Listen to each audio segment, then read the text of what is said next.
Premier crime est évidemment celui du massacre qui a eu lieu là et le kidnapping inhumain de civils.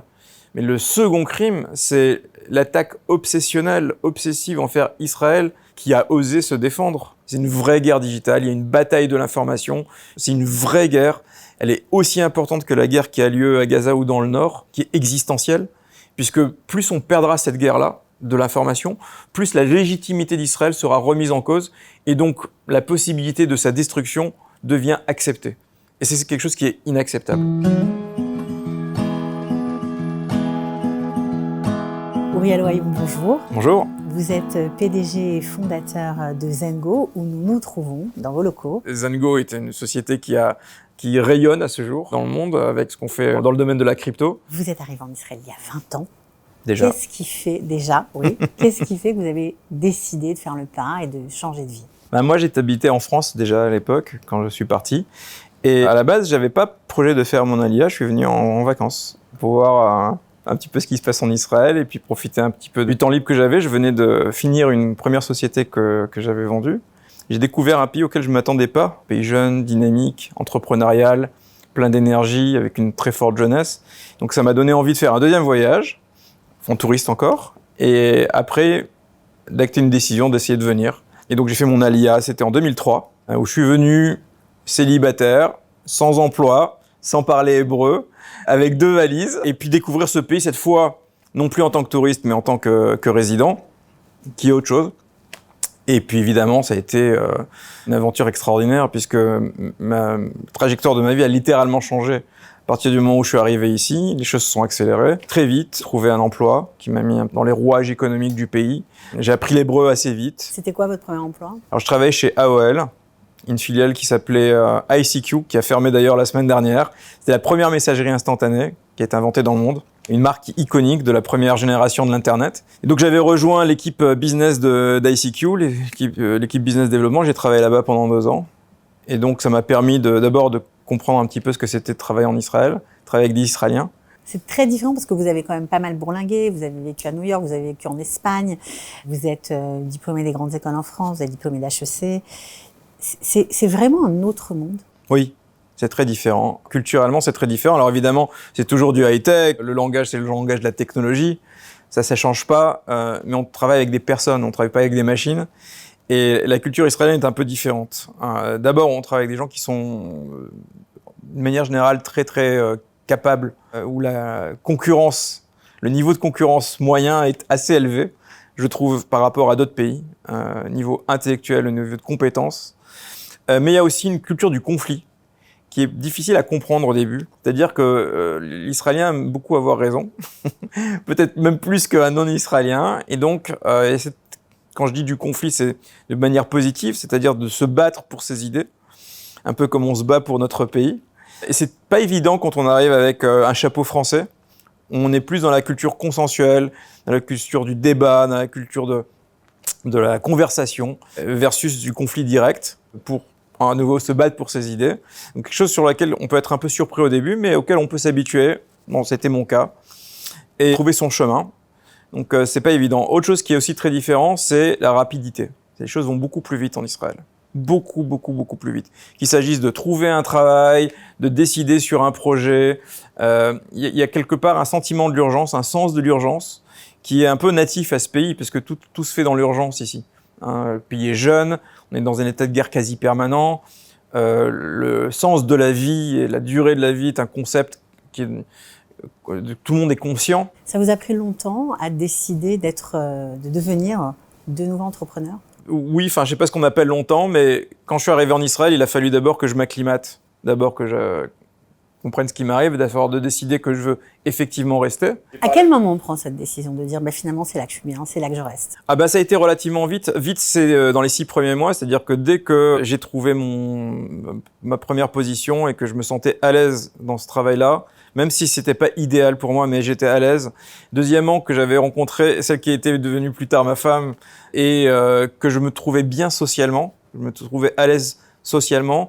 Et troisièmement, bien culturellement aussi, c'est-à-dire que je me sentais à l'aise et chez moi avec, pour le bien et pour le pire, toutes les choses qui font la société israélienne. Pour moi, c'était acté. Qu'est-ce qui vous a aidé à être bien socialement ? Qu'est-ce que vous avez aimé dans cette société ? J'ai arrêté de me poser des questions, quasiment du jour au lendemain. C'est-à-dire que souvent, quand on est dans un environnement, on est gêné par des choses. Il y a des choses qui nous gênent, qui peuvent nous amener à nous dire je suis pas bien ici ou je pourrais être mieux ailleurs. Et c'est quelque chose qui peut être assez permanent, quelque chose que j'avais vécu aussi bien en France que dans d'autres pays dans lesquels j'étais. On se pose en permanence, quand je dis en permanence, c'est pas tout le temps, mais fréquemment ça revient. Est-ce que c'est l'endroit pour moi? D'accord? Et puis ici, au bout d'un moment, je vais arrêter de me poser ces questions. Il y avait un silence, il y avait une sérénité. Et il faut être capable de la reconnaître, il faut être capable de l'admettre. Et à partir de ce moment-là, quand on est capable de l'admettre, on sait qu'on a trouvé son endroit, qu'on a trouvé son aquarium. Pour moi, c'était important de me retrouver dans un pays où d'abord le rôle d'entrepreneur, et je parle de là il y a 20 ans, était valorisé, dans le sens où il est même normal, puisqu'on est un pays d'entrepreneurs, un pays neuf, quelque chose qui n'était pas nécessairement le cas il y a 20 ans en France. Aujourd'hui, ça a changé. Deuxièmement, où le statut de ta judaïté, de ton judaïsme est normal, n'est pas un sujet. D'avoir cette sérénité-là sur les fondements était pour moi important. Donc 2 aspects dans ma vie qui sont importants, le fait que je sois juif et le fait que je sois un entrepreneur dans le high-tech. Je me suis retrouvé bien ici. Et puis, il y a aussi, quelque part, le côté international du pays qui m'a beaucoup plu. Le fait que c'est un pays où il y a essentiellement des immigrants, puisque c'est un pays neuf, c'est un pays avec des gens qui viennent du monde entier. Alors évidemment, il y a des générations de gens qui sont nés ici, mais à 2 générations, tout le monde a une histoire. Et ça, c'est quelque chose qui m'a beaucoup plu, puisque je me suis retrouvé dans ce mix de couleurs, cet échantillon d'histoire et de racines. C'est un petit peu comme une concentration du monde entier. On peut se retrouver à discuter avec des Argentins, des Français, des Italiens, des Américains, sans avoir à voyager. Et cette mixité-là fait la richesse de la société israélienne, qui, moi, particulièrement me plaît parce qu'elle permet d'avoir une ouverture d'esprit qu'on ne retrouve pas nécessairement dans d'autres pays, même quand il y a une immigration. Par exemple, j'ai vécu aux États-Unis où il y a beaucoup d'immigration, en France évidemment, et c'est toujours un sujet qui est additionnel et pas un sujet naturel. Ici, c'est naturel. C'est naturel, ça fait partie des choses normales et quelque chose qui est accepté de facto. Et donc, c'est quelque chose qui m'a, moi, personnellement, toujours plu. Alors, vous êtes parti d'Israël à un moment pour aller aux États-Unis. C'était un de vos rêves. Vous auriez pu y rester. Et puis, finalement, vous avez décidé de revenir. Pourquoi ? Je suis parti pour des raisons professionnelles. Et donc, on a décidé de partir avec ma femme et mes enfants qui étaient à l'époque très petits, partir pour la Californie. Et ce qui s'est passé, c'est que donc on a vendu la société, donc j'avais plus de raisons professionnelles d'y rester, mais j'aurais pu y rester pour des raisons autres, personnelles ou un relais professionnel sur place. Il y a quelque chose qui me dérangeait, c'est que je me retrouvais pas dans ce pays, à titre personnel. Les choses qui m'avaient fait rester en Israël, c'est-à-dire mon identité, de me retrouver dans mon aquarium. Et puis, notamment, je commençais à sentir, et c'était déjà à l'époque, à sentir la montée de l'antisionisme et l'antisémitisme en Californie du Nord, qui aujourd'hui, on le voit bien dans les informations, quelque chose qui est relativement important et massif, notamment dans les milieux universitaires. Et je ne voyais pas mes enfants grandir dans cet environnement-là. Deuxièmement, la Californie, c'est très loin de la famille, pour pouvoir être en contact, pour avoir des nouvelles, pour voir ses grands-parents, les grands-parents des enfants, pour voir mes parents, pour voir mes frères, mes sœurs. Donc cette distance-là commençait à devenir aussi gênante. Et un autre élément, c'est que c'était l'époque de la guerre au Liban, où j'avais senti une très très forte hostilité envers non pas cette fois la communauté juive, mais la communauté israélienne. Et donc, à un moment donné, j'ai dit voilà, il faut qu'on rentre. Parce que c'est là-bas que ça se passe pour nous, c'est là-bas qu'on est bien. J'ai pas choisi de faire mon Aliyah parce qu'il fallait absolument que je quitte la France ou il fallait absolument que je quitte les États-Unis. Pour moi, le choix est positif. Malgré toutes les imperfections de la société israélienne, et Dieu sait s'il y en a, et tous les challenges qu'il y a à vivre ici qui sont difficiles, notamment avoir à faire face à l'administration israélienne qui est compliquée, la culture conflictuelle en permanence, de se battre pour tout. C'est ici que moi, personnellement, je me sentais bien. Et le fait de revenir était aussi un choix fantastique. Ça a été le démarrage d'un second process ou de seconde version de ma vie dans l'entrepreneuriat, puisque c'est maintenant qui m'a permis de lancer cette société-là. Je pense que c'est la deuxième meilleure décision que j'ai prise dans ma vie, après la première qui était celle de venir ici. Alors, ce qui est extra dans ce que vous dites, c'est que non seulement ça vous a fait un restart professionnel, mais vous avez fait aussi, vous avez eu prise de parole dans les réseaux sociaux, notamment sur Twitter, devenu X, incroyable, où vous défendez Israël en permanence. Oui. Vous avez plus de 30 000 followers sur votre compte. Oui. Votre parole est écoutée par les grands de ce monde. Qu'est-ce qui fait que vous avez voulu, en plus, parce que c'est quand même une charge, ça prend énormément de temps de faire ce genre de choses, en plus de votre casquette d'entrepreneur, de défendre Israël à ce point? Mais pour moi, c'est un peu lié aux mêmes raisons qui ont fait que j'ai choisi de venir vivre ici. Quand j'ai fait le choix de venir vivre ici, pour moi, j'ai accepté de devenir pleinement israélien, en plus d'être français. Et ça veut dire d'avoir un pays duquel je suis fier, qui pour moi est un pilier de l'identité. Et donc, quand ce pays est attaqué, quand ce pays est menacé de manière existentielle, c'est quelque chose qui est naturel de défendre, de parler, de s'exprimer. Le 7 octobre, ça a bouleversé quelque chose en vous? C'était un tremblement de terre, évidemment. Je pense que tout le monde a vécu un peu ça.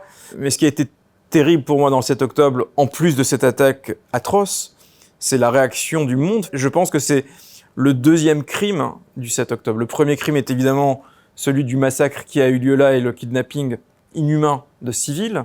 Mais le second crime, c'est l'attaque obsessionnelle, obsessive envers Israël qui a osé se défendre. C'est une vraie guerre digitale, il y a une bataille de l'information, il y a une bataille pour la désinformation, il y a une guerre d'opinion, c'est une vraie guerre. Elle est aussi importante que la guerre qui a lieu à Gaza ou dans le Nord, qui est existentielle, puisque plus on perdra cette guerre-là, de l'information, plus la légitimité d'Israël sera remise en cause, et donc la possibilité de sa destruction devient acceptée. Et c'est quelque chose qui est inacceptable. On ne peut pas accepter cette idée qu'un État démocratique, dans sa légitimité, puisse être remis en cause. Quand on voit la manière dont les titres des médias sont rédigés, sont publiés, et quand on voit les biais politiques aussi, on se dit, il y a un effort qui est fait pour délégitimer Israël en tant qu'État démocratique, en tant qu'État accepté. Et donc ça, c'est quelque chose qui, pour moi, est terrible, puisque c'est quelque part la possibilité d'un deuxième holocauste. Et donc, pour moi, c'était une réponse à une humiliation. Et donc, quand on est humilié, on a besoin de défendre son honneur. Donc, c'est une question d'honneur. Et quand on est capable de s'exprimer, quand on a une audience, pour moi, c'était naturel d'utiliser cette plateforme-là pour en parler. Pour moi, c'était une manière de conserver ma sérénité dans une situation complètement folle. On sentait des attaques en permanence venant du monde entier, dans les médias, dans les universités, dans les organisations humanitaires, dans les milieux politiques. On se dit, mais comment, mon Dieu, c'est possible qu'un pays se fasse massacrer et continuer d'être attaqué en permanence? Il y a quelque chose qui n'est pas normal et il est donc naturel et quasi obligatoire de vouloir se défendre puisque c'est son existence même qui est menacée. Donc, j'ai commencé à être extrêmement actif. Et quand je dis extrêmement actif, c'est extrêmement actif. Comme j'avais eu une deuxième vie qui s'était réveillée à ce moment-là, même si elle a toujours été là, en utilisant essentiellement X et un petit peu LinkedIn aussi. C'est les deux réseaux sur lesquels je suis très actif pour parler. Et parler, c'est plusieurs choses. Ça peut aller jusqu'au debunking de fausses news, et Dieu sait s'il y en a. Ça peut être sur l'exposition de cas graves qui sont nuisibles à la communauté. Il y a eu notamment cette affaire avec HEC sur laquelle j'ai été très vocal et dans lequel je me suis exprimé. Un professeur qui avait des propos assez outrageux et qui quelque part légitimait un petit peu le Hamas. Donc a priori j'ai pas de problème avec ça, mais il se trouve que c'est un professeur d'HEC qui est l'école où j'ai étudié, qui est censé être neutre dans une situation pareille, et je trouvais que c'était pas normal, donc j'ai été vocal et l'affaire est devenue une affaire nationale quasi, puisque c'était aux informations, c'est monté à la direction d'HEC. Quand on est vocal sur Israël, il faut comprendre une chose, c'est que par défaut, on sera attaqué. D'accord ? Par défaut, on est attaqué, parce que pourquoi ? Malheureusement, il y a une énorme partie du monde qui considère qu'Israël est coupable par défaut, quelles que soient les choses qu'on fait. Par exemple, on a sauvé nos otages, on les a ramenés de Gaza il n'y a pas très longtemps, et on a été critiqué pour sauver des otages, au lieu de critiquer ceux qui ont kidnappé. Le monde à l'envers, on est dans une situation kafkaïenne. Donc, à partir du moment où on est vocal, où on défend un État qui est considéré, entre guillemets, comme coupable, on devient une cible. On devient une cible d'attaque, on devient une cible d'attaque par le biais d'insultes, par le biais de menaces. Ça entame pas un petit peu, ça? Il faut avoir un bon gilet pare-balles, il faut avoir une bonne capacité à être résilient à ces choses-là. Ça peut entamer. Moi, je suis conçu d'une manière qui fait que ça m'affecte très peu. il y a des gens qui ont subi, on le dit peu, mais qui ont subi des menaces sur leur famille en France, par exemple, Oui. pour avoir été, on va dire, un soutien pour Israël ou pour avoir tenu des propos pro-israéliens. Oui. Est-ce que ça a été votre cas ou est-ce que vous avez entendu parler de ce genre de choses? Pas à cette étape-là. Et puis, je suis pas mal protégé aussi digitalement parlant, c'est-à-dire que j'ai fermé tous les canaux de communication directe sur des gens que je ne connais pas. Et puis j'essaie de maintenir un minimum de vie privée. J'expose jamais ma famille. Vous trouverez publiquement aucune photo de mes enfants, des choses comme ça. Alors, je mets rien sur Instagram pratiquement, etc. En revanche, oui, j'ai eu des menaces, oui, très très très clairement, plusieurs fois, en permanence. Parfois même elles sont publiques. Hein. Il suffit d'aller faire une petite recherche sur Twitter. Et ce sont des comptes qui parfois sont eux-mêmes sanctionnés, qui sont sanctionnés par X. Vous continuez quand même. Oui, pour moi, je le fais un peu à l'israélienne, c'est-à-dire que pour moi, il y a qu'une chose qui compte, c'est de dire les choses qui sont vraies, de se tenir face aux principes qui sont importants, et bien entendu de le faire de manière responsable. Ça veut dire quoi de manière responsable? Sans affecter ma capacité professionnelle à travailler, sans affecter mon cercle direct, familial et personnel et privé, et en protégeant ma santé mentale. Parce que c'est très facile de tomber dans la folie dans cette guerre-là. Très très facile. Justement, les Juifs de France se sentent très perturbés, menacés.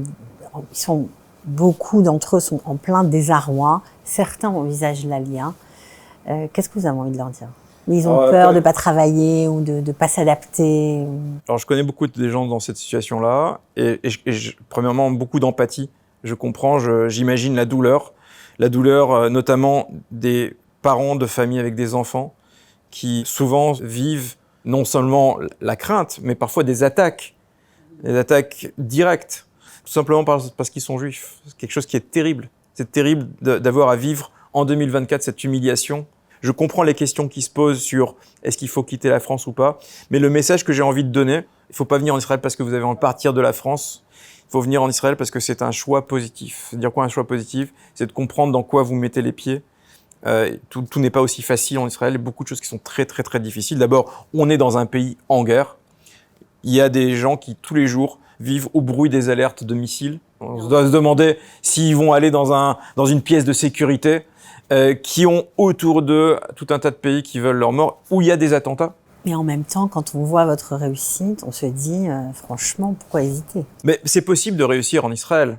Mais c'est possible de réussir partout. On peut réussir en France, on peut réussir aux États-Unis. Et c'est pas que la réussite matérielle. C'est quand on vous entend parler, on sent bien que vous êtes un homme complet, que vous vous êtes trouvé, que vous êtes, vous êtes en symbiose avec le pays. C'est juste, je pense pas que ça soit possible pour tous. C'est-à-dire que c'est pas que je veux démotiver des gens qui veulent venir ici.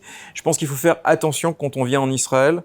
Ne pas se dire, voilà, je suis en Israël, ça va être facile pour moi parce que je suis juif. Qu'est-ce qu'il faut faire pour réussir? C'est beaucoup plus facile de venir en Israël quand on a des perspectives professionnelles.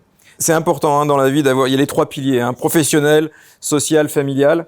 Donc c'est important d'avoir au moins un pilier fort quand on arrive ici.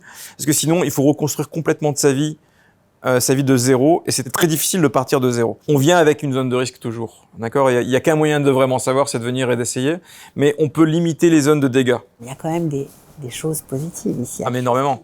Ben voilà, il faut aussi en parler, c'est important. Alors évidemment, ça fait partie du process, c'est d'identifier très tôt les éléments qui sont extraordinaires de la société israélienne. Et c'est l'élément le plus important dans le process de décision, c'est quand on fait sa table des avantages et des inconvénients, c'est de faire le focus sur les avantages, et ils sont énormes. Évidemment, le premier, c'est que en tant que juif vivant en Israël, on a un confort qui est inégalé dans aucun pays dans le monde. Aucun. Ni aux États-Unis, ni en France, nulle part. Il n'y a aucun doute là-dessus, et c'est probablement un des facteurs de choix les plus importants. Le deuxième, c'est la qualité de vie qu'il y a en Israël, socialement parlant. Il y a eu une étude qui est sortie il n'y a pas très longtemps, je ne sais plus qui l'a faite. Ils avaient noté les pays de 1 à 100 où les gens se sentent le plus heureux.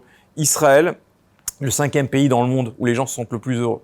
C'est quand même incroyable alors qu'on est dans un pays en guerre, après un traumatisme comme on n'a jamais vécu depuis l'Holocauste. Qu'est-ce qui vous rend heureux ici? Moi, c'est les autres gens, de voir les sourires sur les gens. C'est-à-dire qu'il y a une espèce d'optimisme ici, permanent, malgré la situation terrible. Je me souviens, il y a 2 semaines, quand il y a eu la libération de Noah Argamani et les 3 autres otages qui ont été libérés, la joie et les larmes de joie qu'on voyait dans les yeux des gens, à la télévision, dans la rue. C'était un jour de joie nationale. Et de voir ce positivisme malgré la zone d'ombre dans laquelle on vit, et cette unité-là, et c'est quelque chose au passage, l'unité très important, c'est quelque chose qui a été très absent de la société israélienne pendant ces 20 dernières années à cause malheureusement des luttes politiques internes. Les Israéliens ont manifesté par centaines de milliers dans la rue bien avant la guerre. On n'a pas attendu la guerre pour manifester.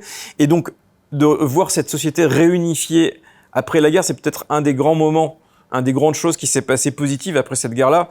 De trouver le positif dans l'extrême négatif, c'est quelque chose qui est extrêmement touchant dans cette société-là. Et de voir le visage des gens sourire malgré cette hostilité permanente et cette résilience face à ce qui pourrait détruire normalement n'importe quel autre pays. Je pense qu'il y aurait une fraction de ce qui se passe en Israël dans n'importe quel autre pays dans le monde, ce pays rentrait dans un état de collapse total, instantané, alors qu'en Israël, non seulement c'est pas le cas, c'est l'opposé. Le pays reste optimiste, reste souriant et reste ouvert vers un avenir meilleur. Évidemment, cette guerre a été terrible.